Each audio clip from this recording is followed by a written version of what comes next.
Bienvenidos al webinar organizado por Auren e ICEDES con el título Internacional en un mundo más incierto. Riesgos, oportunidades y decisiones para la pyme exportadora. En este webinar vamos a tratar cuál es la situación actual en el mundo y vamos a hacer un orden del día que va a tratar acerca del contexto internacional, cuál es el mapa del comercio global, vamos a hablar de los riesgos y oportunidades para la pyme exportadora, cuáles son las alternativas estratégicas y operativas para afrontar los retos, los aspectos legales y fiscales a integrar en el proceso de internacionalización, para pasar a unas conclusiones y a un turno de preguntas y respuestas. Hoy contamos con la colaboración como ponentes de Susana García por parte de Auren, que es socia en el área fiscal de la consultora, junto con Dan Hirsch y Laura Muñoz, que son expertos en estrategia y desarrollo internacional. Esperamos que el webinar sea de vuestro interés y también contamos con vuestra colaboración. Hemos puesto a vuestra disposición tanto el chat para trabajar las preguntas y respuestas, como un correo que ha quedado fijado en el mismo, donde también os podéis hacer llegar las cuestiones que consideréis oportunas. Y sin más dilación, pues vamos a dar paso al primer ponente y esperemos que sea de vuestro agrado. Gracias. Pues muchas gracias, Javi, que vamos al lío. Entonces,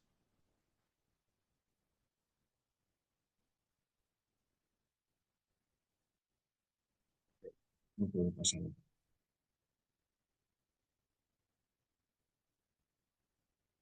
No cambio.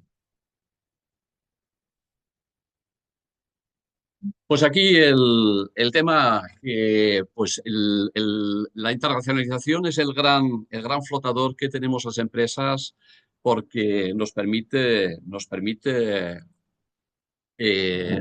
avanzar cuando las cosas en el propio país no van muy bien. Primero, porque supone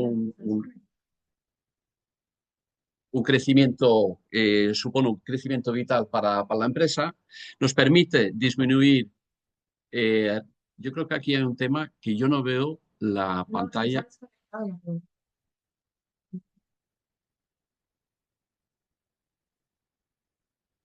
Disculpad Javi, que hay un pequeño problema técnico que parece que no se acopla bien lo que es la pantalla. Un segundito, por favor, lo solventamos.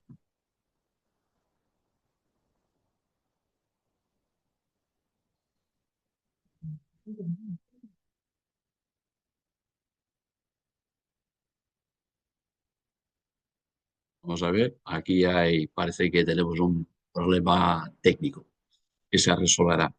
Entonces, lo que yo comentaba, el tema de la internacionalización al final es el flotador para las empresas, porque ya no dependes de tu mercado doméstico, sales fuera y esto te permite, pues, reducir riesgos porque al final no estás poniendo todos los huevos en la misma cesta.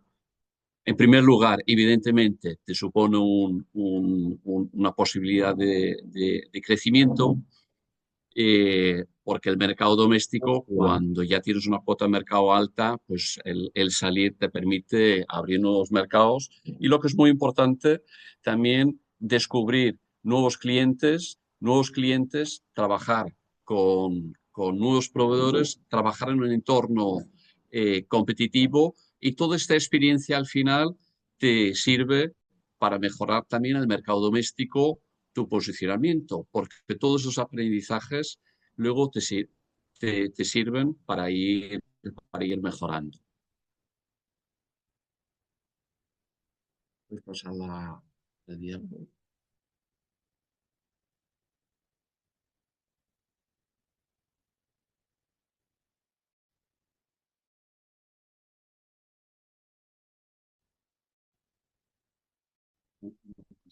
Claro, aquí el problema que tenemos es que el entorno ha cambiado. Si hace 10 años teníamos un entorno relativamente estable, ahora mismo el entorno está muy complejo. Estamos en una auténtica montaña rusa. Y ahí hay 4 temas que realmente están incidiendo mucho en la actividad que realizamos fuera, pero también en el propio país. Primero está el tema de las barreras comerciales, es decir, que toda la guerra arancelaria que se empezó el año pasado, pues realmente genera muchísima incertidumbre. Hoy un 5, mañana un 10, pasado mañana un 20, y si no te portas bien, un 50, pues esto al final es muy difícil de operar en un mercado donde exista incertidumbre. Luego la geopolítica también está tensionando mucho. Tenemos los problemas que hemos tenido con la guerra de Irán y esto directamente repercute en el comercio internacional y también en la competitividad interna. Los precios de la energía están subiendo y entonces, bueno, pues eso son cosas que hay que tener en cuenta. Luego, el tipo de cambio, que el tipo de cambio ayer el dólar cotizaba 1,17. Hace 15 años el dólar estaba 1,5. Tenemos una volatilidad muy importante en cuanto a los tipos de cambio. Y luego lo que sucede es que hay mucha incertidumbre. Mucha incertidumbre en las empresas. Estamos haciendo forecasts permanentemente, estamos revisando presupuestos permanentemente porque el entorno es muy poco visible. Entonces, el reto es exportar, pero hay que exportar bien y para eso hace falta un plan.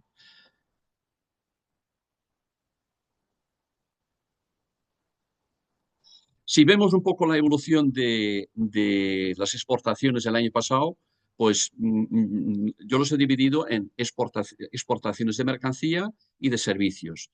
En cuanto a mercancía, el crecimiento ha sido muy moderado, es decir, que no hemos llegado a crecer un 1%. El 60% lo exportamos a Europa, el 4% a Estados Unidos. El crecimiento grande está en las exportaciones fuera de la Comunidad Europea, porque ahí hemos crecido un 6,8%.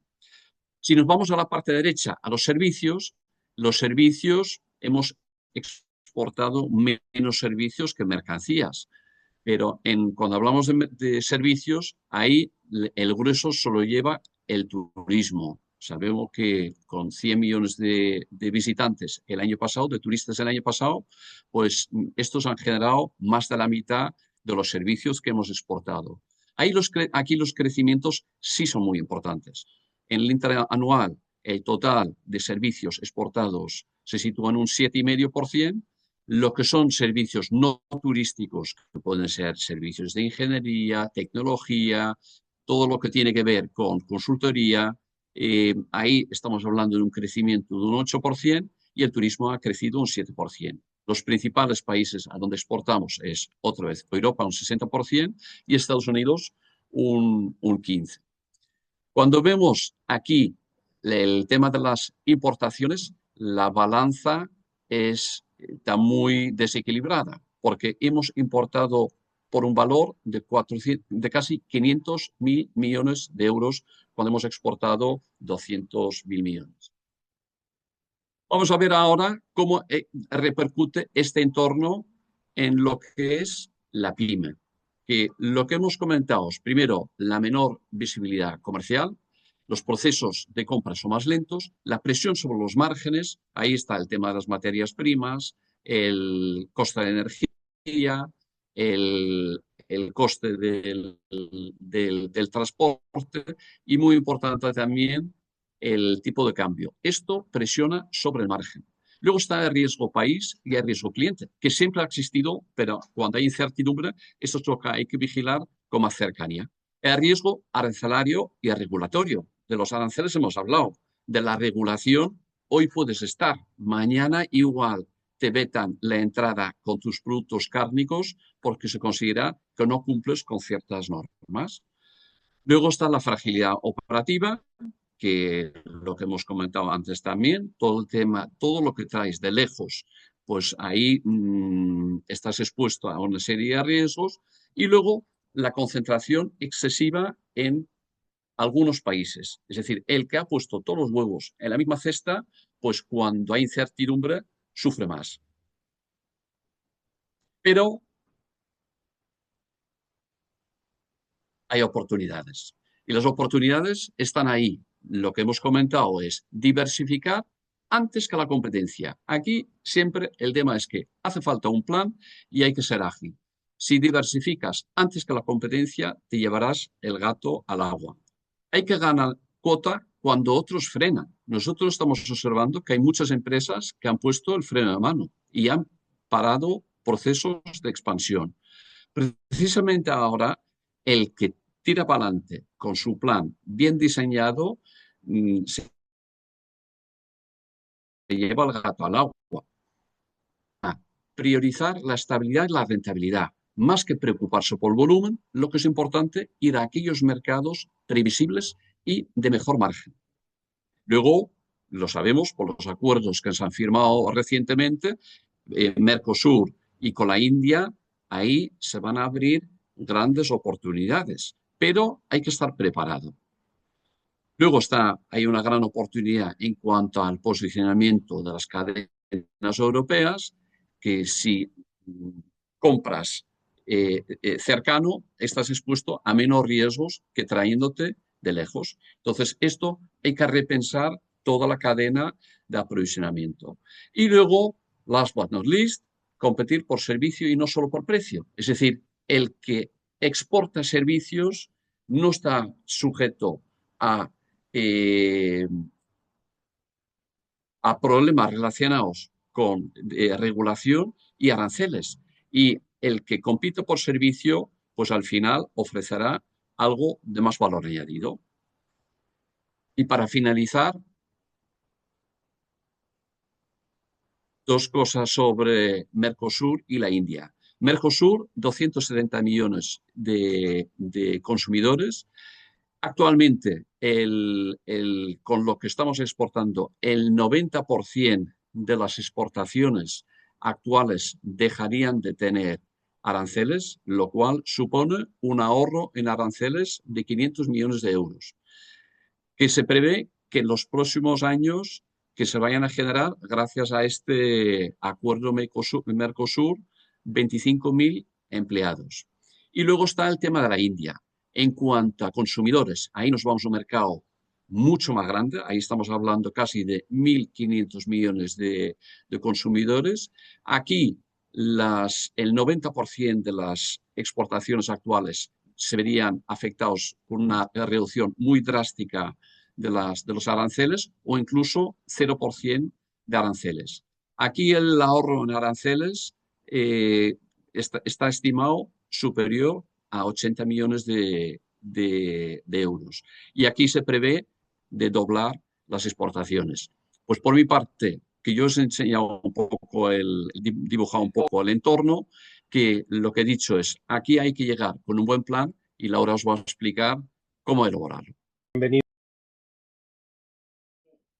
Decir, oye, pues cómo podemos afrontar todos estos retos a los que nos estamos enfrentando, que a priori, pues bueno, no sé si qué podemos hacer desde un punto de vista estratégico. Bueno, pues primero hacer una diversificación selectiva de la cartera país, es decir, lo importante no es elegir los mercados solo porque sea un mercado muy grande y haya mucho consumidor, sino también hemos de valorar otros factores como activo que pueda tener en estos sentidos o barreras de acceso que puedan existir, ya no solo aranceles, sino a lo mejor también normativa o certificados que se exijan, temas de riesgo, de margen, canal y capacidad interna. Fijar límites por país, por cliente, por canal. Otra cuestión es la arquitectura de canal por mercado. Tenemos que decidir y combinar bien qué canales vamos a utilizar en cada mercado. Desde distribución o venta directa, tendríamos algún partner local que pueda complementar nuestra oferta, venta a través de plataformas digitales, marketplaces, o incluso pues, cierta presencia según el mercado en ese país. A nivel de pricing y propuesta de valor, pues como hemos comentado, existe mucha volatilidad, tanto en el tema de las materias primas como de la energía y del transporte. Entonces, en la medida de lo posible, hemos de intentar repercutir esa volatilidad renegociando precios, Incoterms, incluso pues también un poco lo que comentaba antes Dan, de paquetizar el producto añadiéndole servicios y con una propuesta de valor pues más amplia que permita justificar de alguna forma un precio más elevado o un margen más elevado. Una huella operativa más resiliente, aquí nos referimos pues, bueno, a tener stocks avanzados, mapear bien la cadena de suministro, dual sourcing, es decir, tener varias fuentes de suministro o incluso un partner local cuando el riesgo lo justifique.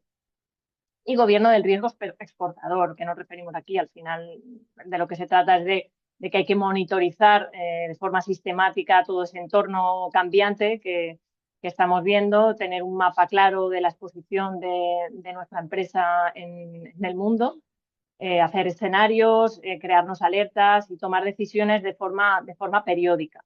La estrategia que podemos dibujar hoy, pues quizá no nos valga dentro de unos meses, pero lo importante es tenerla y ser capaces de ver si estamos alcanzando o no el objetivo y poder tomar decisiones de cambio si se requiere. Vale, y desde un punto de vista más operativo, aquí estaríamos hablando pues, de todo lo que tiene que ver con comercial, pues de revisar la rentabilidad. Es conveniente hacernos cuentas de resultados por país que nos permitan ver la rentabilidad por mercado, por cliente, por canal y no todo unido dentro de lo que es exportación, ¿vale? Porque pueden haber países que no son rentables o no son interesantes. Tenemos que conocer en la medida de lo posible margen neto, coste, recurrencia. Luego también actualizar tarifas, escalados Incoterms. Y al final, pues en la medida de lo posible, poner cláusulas de revisión que estén vinculadas pues, a flete, a energía, divisa, arancel. Tener un plan de contingencia, ese plan B, ¿no? Tener pues, bueno, otros clientes alternativos a los que podamos acceder, bueno, otros canales. Y bueno, y adaptar un poco esa estrategia en función de cómo van cambiando las cosas, ¿no? A nivel financiero, pues bueno, una política de divisas que aquí es fundamental, ¿no? Porque bueno, esas variaciones y esa volatilidad de los tipos de cambio, pues es importante. Bueno, aquí, ¿qué podemos hacer? Pues facturar en euros cuando esto sea posible, cobertura natural o seguros de cambio. Luego, por otro lado, asegurar el cobro y revisar límites de crédito, provisión de fondos. Esto siempre se hace, pero en situaciones de mayor incertidumbre y complejidad, pues es más importante poner límites, por ejemplo, por país, por cliente, trabajar con anticipos, créditos documentarios, incluso hacer un scoring de clientes, ¿vale? Y luego también gestionar el circulante, tanto los stocks de seguridad como los periodos de cobro, la financiación de las operaciones. Y a nivel operativo, pues bueno, todo lo que tiene que ver con tanto rutas y proveedores logísticos alternativos, pues para la situación que nos encontramos ahora, pues siempre es interesante tener rutas alternativas, transitarios, pues hacer seguros. Luego, por otro lado, pues revisar origen, aduanas y documentación, bueno, tanto el código arancelario como orígenes preferenciales, etcétera. Y seguimiento del SIOP, ahí pues hacer forecast por mercado, aunque sean complejos de cumplir, pero al final lo tenemos que tener, stocks, en fin, alertas de suministro y sobre todo, pues en la medida de lo posible, hacer uso de los instrumentos y de los organismos públicos o privados, ¿no? o asesores que podemos contar pues, para que nos ayuden en determinadas fases o en determinados momentos. En cuanto a cuál es la estrategia en función del nivel de exposición que tenemos a nivel internacional. Pues en este sentido, pues aquí hemos dibujado una matriz para ayudar un poco a... Es un poco lo que se plantea desde un punto de vista más teórico, evidentemente luego hay que analizar muchas más cosas, pero en función del grado de concentración geográfico y comercial y los márgenes, no siempre la solución es diversificar. Es decir, una empresa con alta concentración y buen margen sí que le interesa diversificar, no hablamos solo de mercados, sino también de clientes o de canales. Pero, por ejemplo, una empresa con alta concentración y fuerte presión en el margen necesita primero replantearse ciertas políticas, la política comercial, la de pricing, la logística, cartera país, ya que crecer puede agravar el riesgo que se tiene. Una empresa, por ejemplo, con baja concentración y baja presión, pues puede escalar con disciplina entendida con, bueno, con pies de plomo, ¿no? Pero la idea es que aquí pues, es necesario invertir, ganar cuota, ¿vale? Hacerlo así como cuando otros están frenando, como comentaba antes Dan, pero con límites de riesgo y mucho foco en el margen. Pero una empresa con baja concentración y alta presión operativa quizá no necesita crecer más en ventas, ¿no? Y lo que necesita es asegurarse la rentabilidad, ¿vale? Pues bueno, quizá pues blindar esa rentabilidad revisando los Incoterms o ajustando el mix, renegociando precios, etc. ¿Vale? La cuestión es que en función de esa exposición que yo tengo, pues hay que tomar unas decisiones a nivel estratégico u otras. ¿Vale? Luego también tiene mucho que ver en qué fase estoy de la exportación o de ese proceso de internacionalización. Es decir, en función de si estoy iniciando o todavía es una idea en mi mente, no tengo potencial, pero todavía no he iniciado el proceso de exportación, mis necesidades, mis riesgos son distintos a si mi nivel o mi grado de internacionalización es mayor. Por ejemplo, en las fases previas, cuando todavía no he exportado, ¿qué necesito? Pues necesito primero un diagnóstico, seleccionar bien cuáles son los mercados a los que voy a ir, porque ¿qué me puede pasar? Pues que elija mal, los mercados sean erróneos, que no conozca la normativa bien, que mis recursos sean insuficientes. Cuando ya estoy exportando, pero todavía no es de forma regular, que es ocasional, pues bueno, ahí ya deber empezar a formalizar ciertas condiciones con el distribuidor o con el partner que pueda tener, empezar a alimentar el CRM con leads internacionales, empezar a trabajar el pricing. Y ahí, pues, ¿qué me puede estar pasando? Pues que crezca sin margen, o que no tenga recurrencia, o que tenga mucha dependencia de algún cliente o de algún mercado. Cuando soy un exportador regular, pues mis necesidades evidentemente serán distintas. Me puede pasar que tenga concentración geográfica, que se me esté deteriorando el margen. Y luego ya cuando me planteo implantarme fuera, pues me surgen también otra serie de dudas, ¿no? Si yo tengo una filial o incluso antes, filial o inventur, ¿cuál elijo? Ahí entrará luego Susana a contarnos un poquito más en términos legales y fiscales las cositas que hay que tener en cuenta, pero mi estrategia evidentemente ha de ser distinta.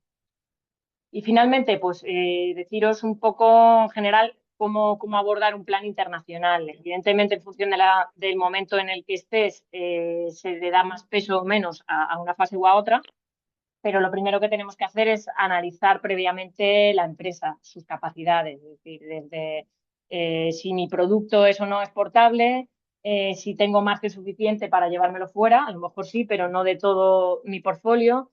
Si mi propuesta de valor es diferencial y competitiva, si tengo las capacidades internas a nivel de recursos, de personas, e incluso operativas, si tengo capacidad productiva para poder abordar un crecimiento derivado de la internacionalización. Bueno, incluso económico-financiero, es decir, tengo músculo financiero para poder invertir porque voy a necesitar invertir, luego lo comentaremos, pero a nivel de marketing, a nivel de incluso igual tengo que hacer alguna adaptación de producto, de etiquetado, entonces voy a requerir seguro invertir. Con lo cual, primero tengo que saber en qué punto está mi empresa y qué voy a necesitar en el caso de abordar un proceso de este tipo. Analizar los mercados y seleccionar y priorizarlos. Es decir, aquí hay que ver pues, qué países son más atractivos, ya no solo en consumo, como hablábamos, sino también a nivel de barreras, a nivel de normativa, a nivel cultural incluso, porque bueno, un producto que me funciona muy bien en mi mercado, pues a nivel cultural puede chocar o incluso a nivel de concepto de producto con otros países. Y a partir de ahí, pues hacemos una priorización de mercados que luego pues vamos poniendo el foco pues, en diversos mercados donde consideramos que es más fácil poder entrar y poder abordarlos de forma proactiva. A partir de ahí, pues hay que tomar una serie de decisiones operativas, hay que aterrizar toda esa estrategia a nivel operativo, es decir, oye, ¿con qué productos me voy a ir? ¿Cuál va a ser mi tarifa de precios? Que no ha de ser la misma, evidentemente, que en el mercado nacional. ¿Qué acciones de comunicación y de marketing tengo que desarrollar para abordar esos mercados? Tengo que hacer cambios en mi web, tengo que hacer contrataciones de gente o tengo recursos dentro. Bueno, y la propia forma en la que voy a acceder a mercados. Yo voy a ir vía un partner, vía distribuidor y empezar a tomar decisiones en ese sentido que al final acaben en un plan de acción a 3-4 años, en un presupuesto, evidentemente, y en una serie de KPIs y objetivos, primero a medio y largo plazo, y KPIs que me permitan medir y monitorizar en qué medida estoy en la línea para alcanzar los objetivos que me he planteado en términos de internacionalización. Y evidentemente luego implantarlo y seguimiento, planes de contingencia y ir corrigiendo mi estrategia en función de cómo va cambiando el entorno, ¿no? y la situación. Y bueno, a partir de aquí ya dejo a mi compañera Susana que os va a contar cosas seguro muy interesantes en términos legales y fiscales. Gracias por acudir hoy a este webinar, que esperamos sobre todo que os queden unas nociones básicas claras. Y en este ámbito de la fiscalidad y de la legalidad, lo que quiero es que hoy os quedéis con unas cuestiones muy relevantes a la hora de salir fuera. Entonces, como han explicado tanto Dan como Laura, estamos en un mercado, la verdad, que bastante convulso, con muchos cambios geopolíticos, muy inestables. Y a esto se suma que las agencias tributarias de los distintos países cada vez están intentando hacer cumplimientos normativos más férreos y un control de precios de transferencias entre países.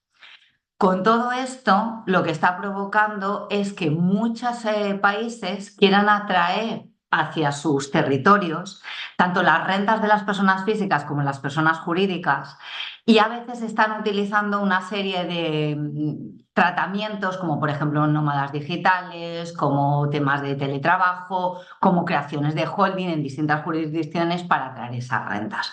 ¿Qué ocurre? Que estamos ante esta inestabilidad de mercado, todos estos cambios nos están haciendo que el planteamiento fiscal principalmente pues también sea un ítem que tenemos que tener muy controlado. Para ello, os voy a dar primero unas nociones básicas porque vamos a empezar un poquito por abajo, no tengo mucho tiempo, pero sí que quiero que os queden varias ideas claras al final de esta sesión, y para ello hay que tener un concepto muy claro, que es el de residencia fiscal. Vamos a ver. Si yo estoy en España, como estamos ahora nosotros todos, tenemos la residencia fiscal. Y esto es vital. ¿Por qué? Porque la residencia fiscal me está marcando dónde yo voy a tener que tributar mis ingresos, que en este caso serían España. Pero no solo mis ingresos, sino también mi renta mundial, ya sea persona física o jurídica. Es decir, que será el Estado español el que tenga potestad para hacer que yo tribute no solo por las rentas que tengo en España, sino en todos los territorios donde me vaya.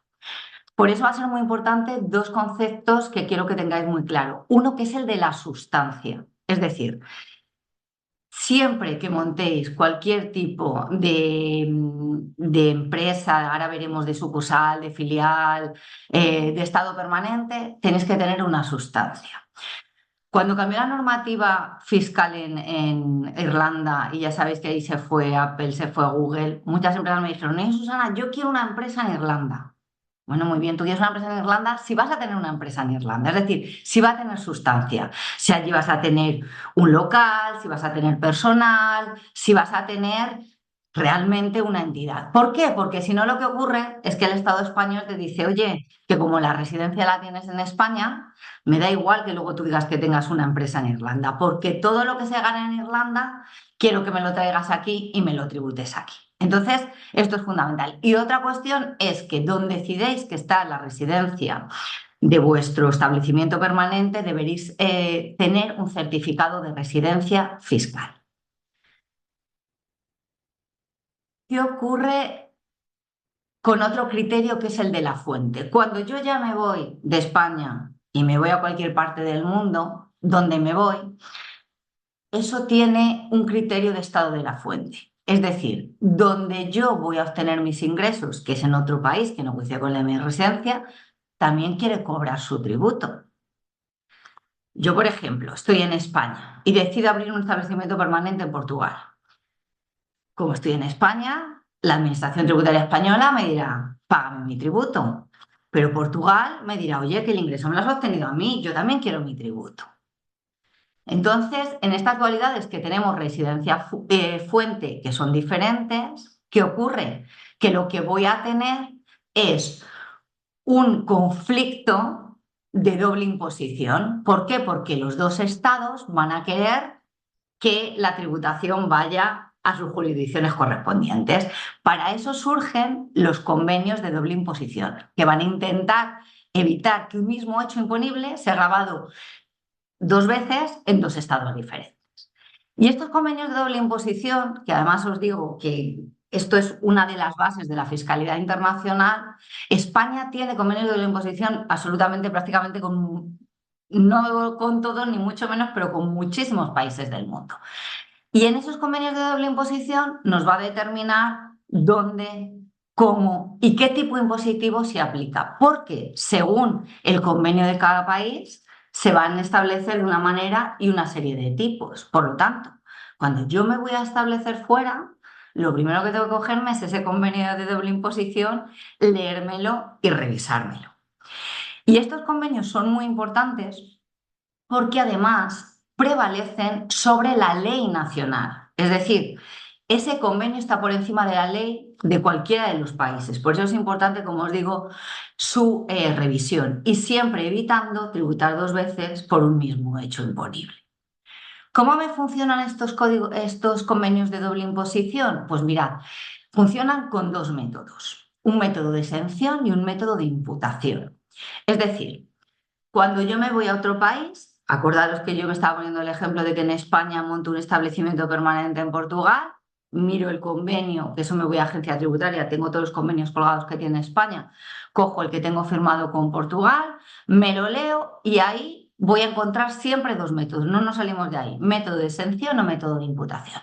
Método de exención es cuando el país de origen, que en este caso sería España, te dice, mira, tú la renta que obtengas en otro país, aquí no me tienes que tributar nada por ella, ya la pagas en aquel país. Es el método de exención. El de imputación que te dice, mira, tú me pagas en mi país de residencia, me pagas aquí en España, pero te dejo que te deduzcas lo que ya has podido pagar en ese otro país de fuente.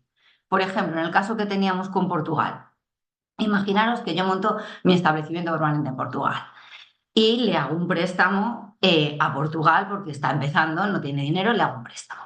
Cuando yo voy a cobrar esos intereses y me los voy a repatriar, el Estado portugués me dice, no, a mí por estos intereses, para sacarlos del país, me tienes que dejar un límite máximo de un 15% sobre el ingreso bruto.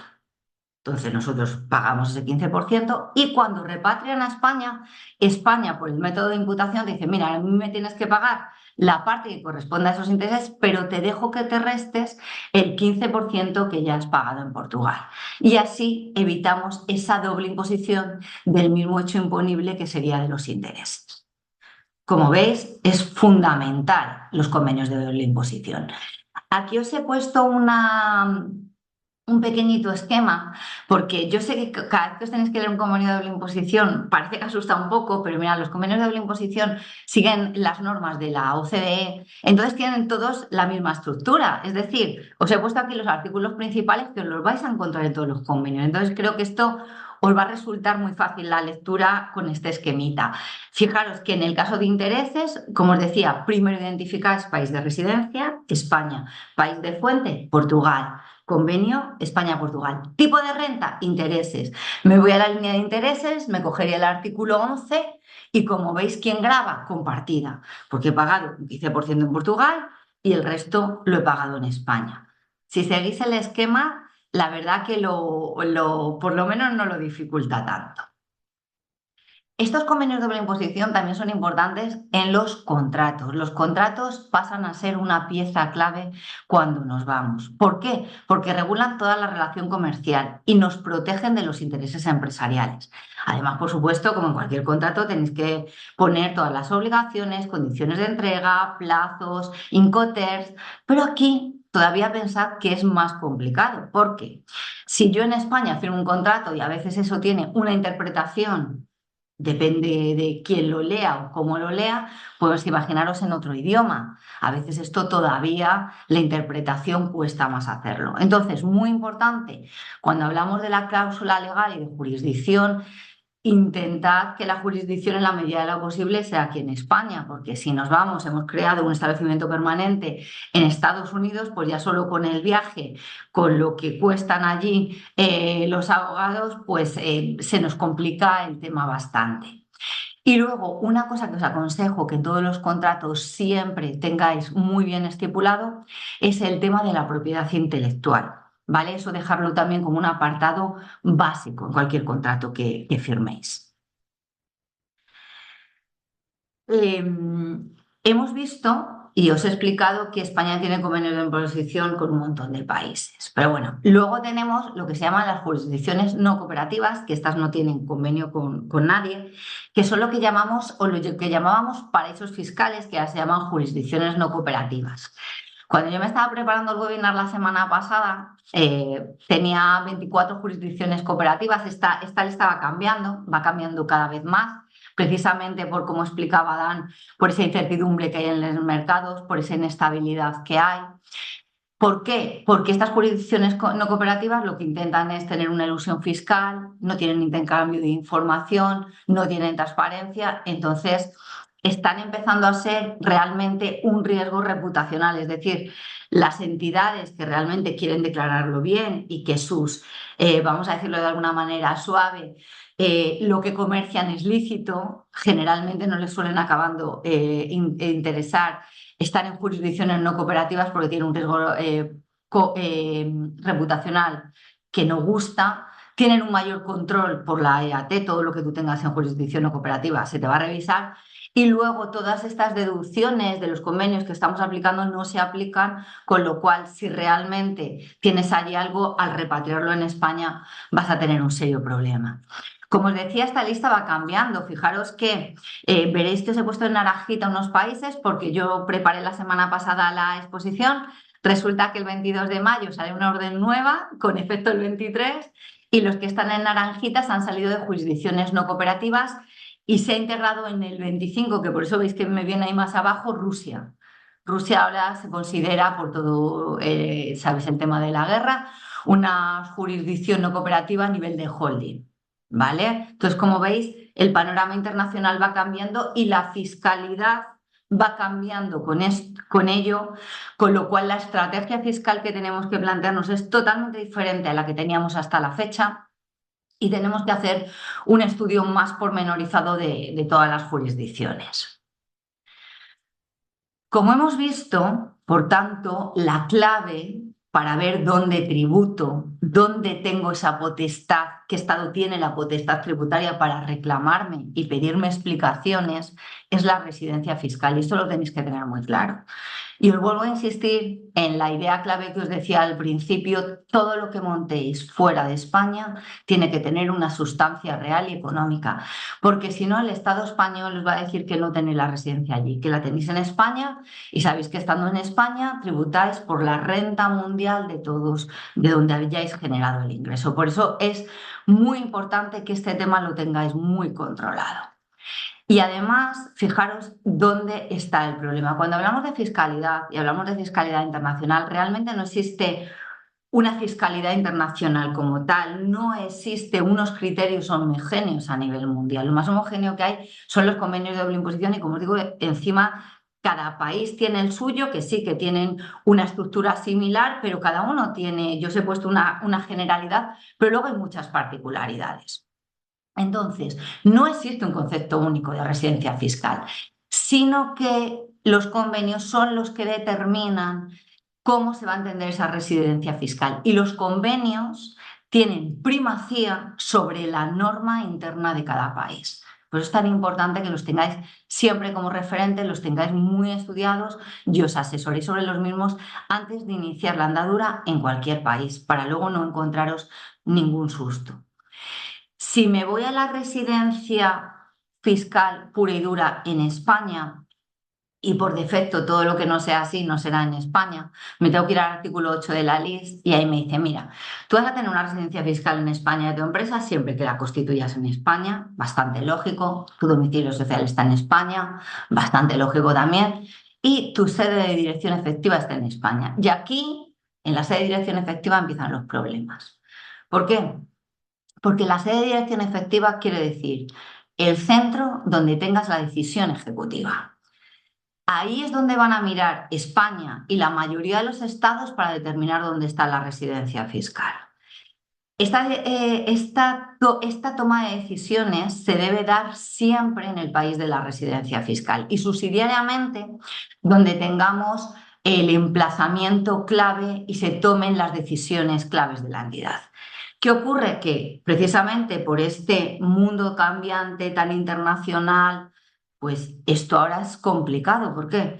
Tenemos consejos de administración que está a lo mejor cada uno en un sitio. Yo tengo la matriz en Holanda, tengo una filial en Luxemburgo, otra filial en España, otra en Portugal. ¿Dónde está la dirección? ¿Dónde se toman las decisiones? Tengo consejos de administración y administradores que son nómadas. Tengo altos directivos que cada uno está en un país. Tengo teletrabajo.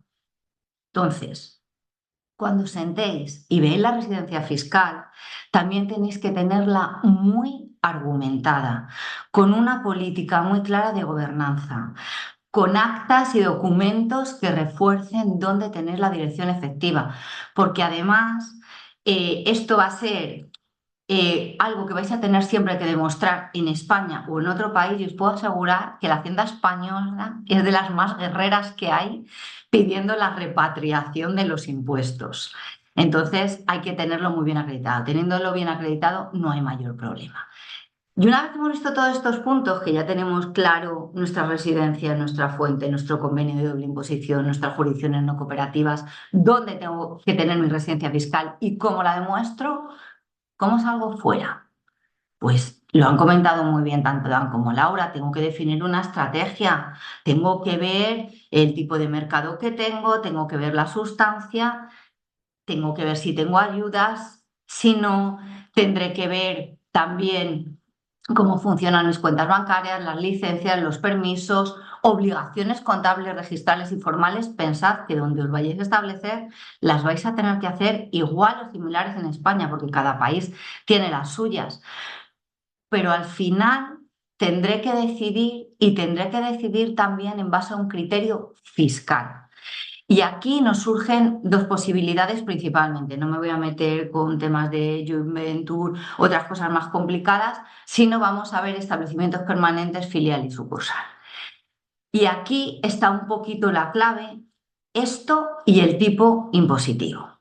Primero vamos a la filial sucursal, filial y sucursal. Con establecimiento permanente. Un establecimiento permanente es donde yo tengo una organización, puedo tener un agente que contrate, tengo una sucursal, una factoría, una industria, un almacén. Y esto que en este parámetro está la sucursal es muy distinto de la filial. ¿Por qué? Porque la filial tiene una personalidad jurídica propia. Y la filial responde de sus riesgos. Una sucursal no, una sucursal es un brazo que yo tengo de mi matriz y por lo tanto va a actuar según mi matriz. De una manera muy sencillita para que lo entendáis bien, en una sucursal que es más barata, más rápida, pero tiene más riesgo. ¿Por qué? Porque va a responder la matriz de los riesgos de ese establecimiento permanente. Entonces, un establecimiento permanente lo tenéis que pensar, una sucursal, cuando es algo más temporal.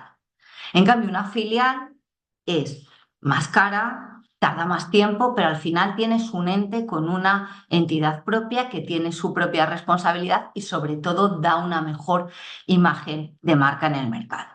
Y luego además está el tipo impositivo. Y no se nos olvide que el tipo impositivo hay que mirarlo, pero no es lo único. Mirad, por ejemplo, hubo una corriente que nos pedían constituir mucha empresa en Puerto Rico. Puerto Rico tiene un tipo impositivo para el impuesto de sociedades de un 4%, ¿verdad? Comparado con un 25, 24, 23 que vamos a estar en España, llama la atención. Ahora, como no tengo convenio de doble imposición, cuando yo me tengo que repatriar ese dinero aquí, no me funciona como un tipo, como me funciona una filial, una sucursal, que a lo mejor puedo tener una exención de todo mi dividendo cuando me lo repatrio, o bien una exención de hasta un 95%, con lo que tributo un 95 o un 90%. Sino que Puerto Rico, como no tengo convenio de doble imposición, me genera tributar aquí por un impuesto como si no me hubiera llevado el dinero. Con lo cual, además de ese 4%, pagaré un 25%. Entonces, Esto, como veis, se tiene que estudiar y se tiene que mirar muy bien cómo nos encaja la fiscalidad en nuestra estructura antes de establecernos. Tenemos que hacer una planificación fiscal previa, porque además luego en España tendremos que hacer una serie de modelos, por contar los más importantes, un 720 de activos en el extranjero, un 232 de operaciones vinculadas, precios de transferencia a través del Master File y Local File. Es decir, todo esto me va dentro de la fiscalidad cuando yo decido salir al exterior. Parece mucho, lo que pasa es que cuando tienes controlado el país, de verdad que se mira y está todo muy tasado, como siempre, en temas fiscales. Os he puesto un checklist aquí que yo creo que es bastante intuitivo para que si lo queréis mirar con más calma, que no me quiero pasar del tiempo. Otro tema que tenéis que tener en cuenta es el tema de trabajadores desplazados. Mover personas es mover tributos. Aquí ahora tenemos 7P, tenemos teletrabajo, tenemos impatriado. Esto tampoco dejéis de revisarlo, tanto si lleváis gente como si traéis gente a vuestro territorio. Desde Auren tenemos incluso un servicio de Global Mobility para tratar todo esto a nivel fiscal, laboral, seguridad social, inmigración, que también os podemos ayudar. Y con esto acabo para no pasarme del tiempo. Como os decía, el éxito internacional está en una adecuada planificación fiscal y legal, conociendo muy bien qué queremos montar, nuestros convenios de doble imposición y los tipos impositivos que vamos a tener ahí, y luego al traernos la repatriación de los dividendos. Y con esto concluyo. Pues muchísimas gracias, Susana.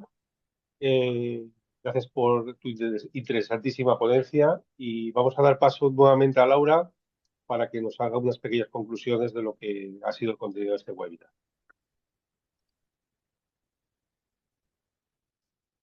Pues nada, para finalizar, vamos a ver unas pequeñas conclusiones para afianzar un poco todo lo que hemos ido comentando. Nada, antes que nada, dar dos datos que son interesantes, porque al final, bueno, yo creo que hemos visto, a ver, nos está compartiendo, dame un segundo.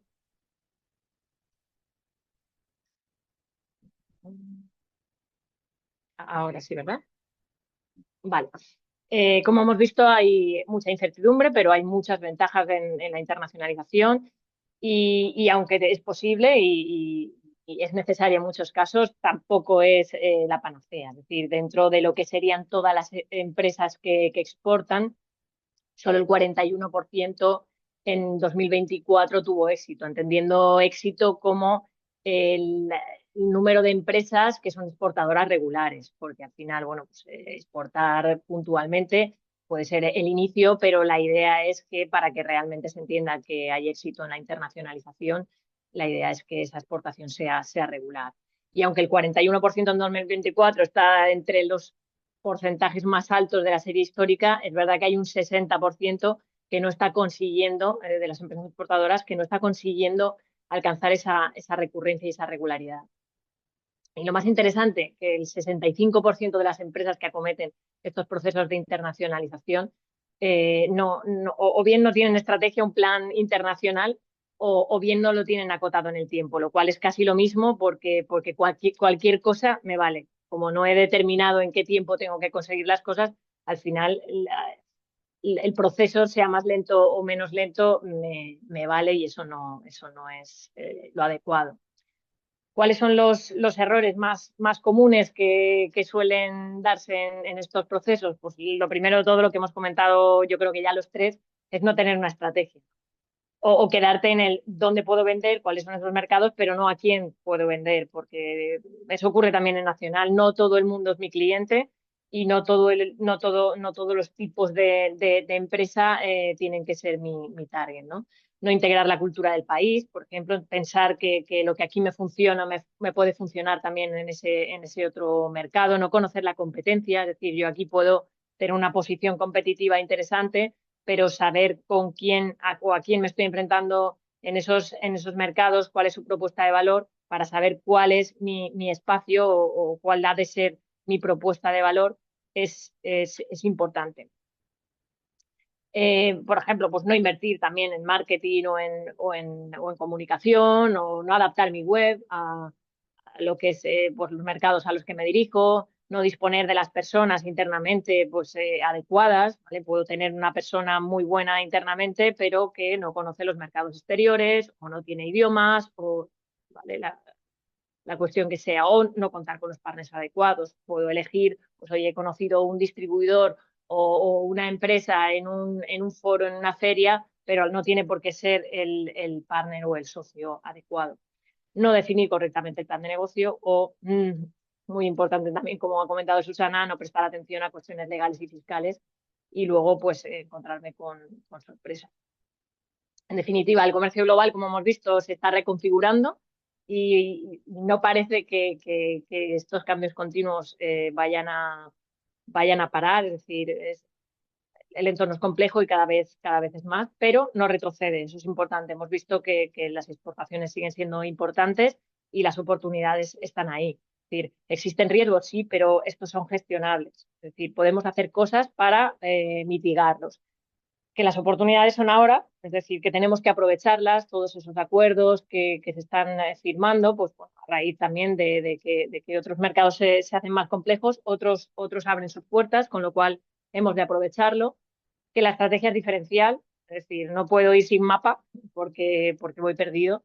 Entonces es fundamental tener una estrategia y bueno, y que el asesoramiento experto, bien de organismos, bien de asesores privados, pues multiplica el éxito, ¿no? Porque al final te da esa seguridad de saber que estás teniendo en cuenta todo lo que hay que tener en cuenta y das pasos más seguros.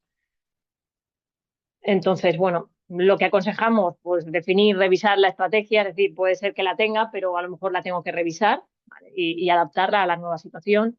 Tengo que priorizar no solo volumen, sino también rentabilidad y riesgo.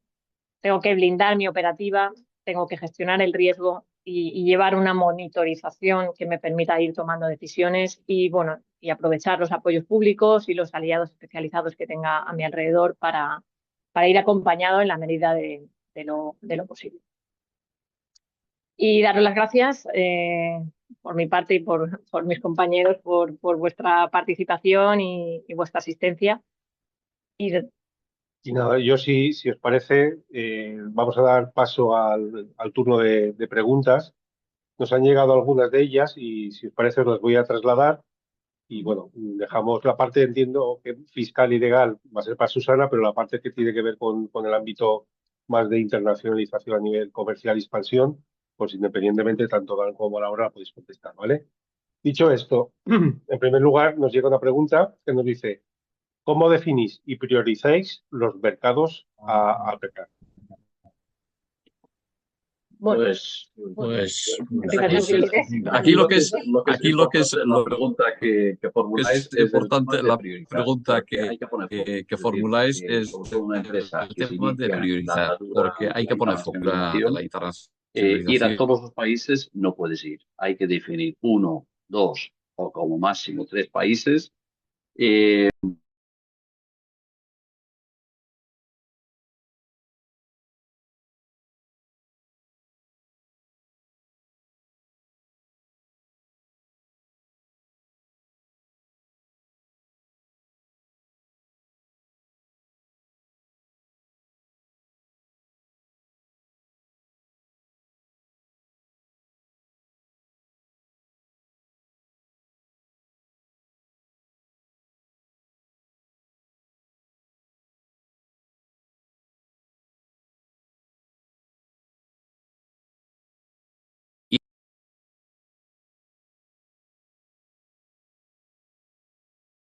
Conozco a alguien, no conozco a alguien, voy con un partner.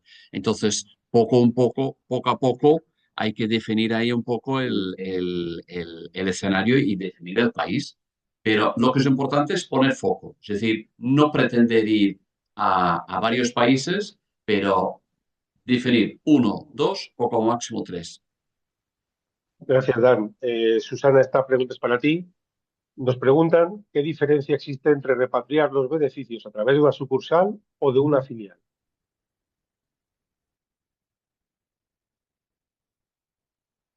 ¿Verdad, Susana? Tienes el micro silenciado, no se te escucha. Buenas, ahora sí. Bueno, esta pregunta la veo muy interesante, voy a intentarla acotar. Mirad, cuando tú te repatrias los beneficios de una sucursal y suponiendo que en ese país tú tienes, ya sabéis, algo tipo un convenio o bien un tipo impositivo que sea al menos de un 10% en ese país, tú cuando te traes los beneficios tienes una exención total de esos beneficios. Por ejemplo, en el caso que hemos hecho Puerto Rico no valdría porque hemos visto que no tiene un 10. Cuando yo me la repatrio de una filial, hemos quedado que la filial era una empresa y es una empresa con jurisdicción e independencia propia. Entonces vamos por otro artículo de la Ley del Impuesto de Sociedades, que es el artículo 21, y funciona igual que cuando tenéis dividendos entre filiales españolas, es decir, tenencia de más de un año, más de un 5%, y siempre que en ese país igualmente tenga un tipo de un 10% o un convenio de doble imposición que se entiende, me lo puedo repatriar con una exención del 95%, con lo cual, según el tipo impositivo en España, tributaría a un 1,25 o a un 1,20. Como ves, las repatriaciones, tanto de sucursales como de filiales, cuando estamos dentro de un ámbito de convenios de doble imposición, son muy atractivos, porque suelen tener o exención total o exención del 95%. Muchas gracias, Susana. Tenemos una nueva pregunta para ti y esta pregunta creo que es muy interesante porque muchas veces pasamos por alto este tipo de cuestiones. Dice la pregunta, cuando una empresa en España contrata a un agente en el extranjero pero no tiene local o sede social, ¿se considera establecimiento permanente? Y con esta tenemos muchos problemas además siempre. Mirad, hay que distinguir de la gente que yo contrato independiente, que la gente se dedica de manera independiente y fuera de lo que es mi empresa, a hacer como actividad ordinaria suya de intermediario, de comisionista. Esa gente, ese no es un establecimiento permanente.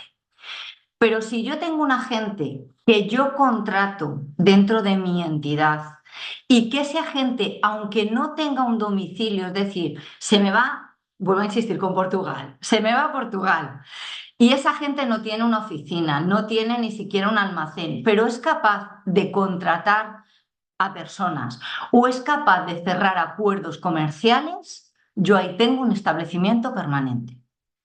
Y acordaros que establecimiento permanente tiene que tributar en el otro país. Y hay jurisdicciones, además, os diré, que son muy agresivas con estos términos. Por ejemplo, Alemania, como desplaces cualquier persona para allá, aunque solo vaya casi de visita, ya me está llamando que tengo un establecimiento permanente. Entonces, también cuidado con este tema. Perfecto, pues llegado a este punto, simplemente nos queda decir que tanto el equipo de Auren como el equipo de IFEDES estamos a vuestra entera disposición. Vamos a compartir el contenido del webinar junto con la presentación y nada, de deciros que cualquier consulta, duda, cuestión que tengáis al respecto del webinar de hoy, tendréis los contactos tanto de Susana, de Dan como de Laura y estaremos encantados de atender las peticiones que tengáis. Por nuestra parte, nada más, agradeceros la participación. Esperamos que haya sido de vuestro interés el webinar y nos emplazamos para próximas sesiones. Muchas gracias a todos. Adiós. Adiós. Gracias. Adiós.